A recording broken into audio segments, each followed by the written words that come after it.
Are you a real estate agent trying to manage all of your emotions? Trying to figure out how do realtors do it, right? Every day's a roller coaster. Deals falling apart. You need that paycheck to pay your bills. Your only deal in the pipeline just fell apart. I've been there. I know what you're going through. Hi, I'm Mark Z. It's easy to say that keep the emotions out of the deal when you have 5 or 10 deals pending at a time. Not so easy when you have that one deal that's pending and you were counting on that to pay your mortgage payment or pay your car payment. I was there early in my career. Bottom line is, you need a lot more deals. You need to live in a world of plentiful rather than scarcity. So how do you do that, right? That's a big question. You've got to be proactive in the business instead of reactive.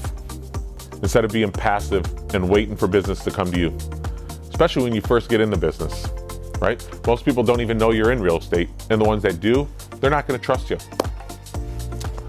So you've either got to buy the business or you've got to work for the business. And when you're first getting in, you probably don't have the money to buy the business. That's the bottom line. Now, the brokerage you're with and the culture and the community you're with has a lot to do with it.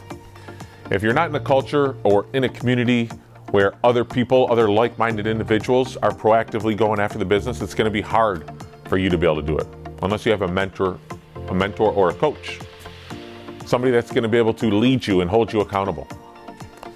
And that's part of the reason why most agents at our brokerage will sell. It's not unusual for them to sell 3, 4, 5 homes a month their first year in the business. We've got an agent who made over $100,000 her first year in the business. She made a little over $30,000 in 1 month last year, first year in the business. But that's because she's surrounded by a lot of like-minded individuals who are all on the phone, prospecting, looking for new business. You've got to know what to say to people. You've got to be confident in your scripts. If you're not confident, you're not going to do it. I'm Mark Z. If there's anything I can do to help you, reach out to me. You've got to have a game plan. You've got to have a plan, and you got to follow the plan. If you don't have that plan, reach out to me. I'd love to help. I'll talk to you soon.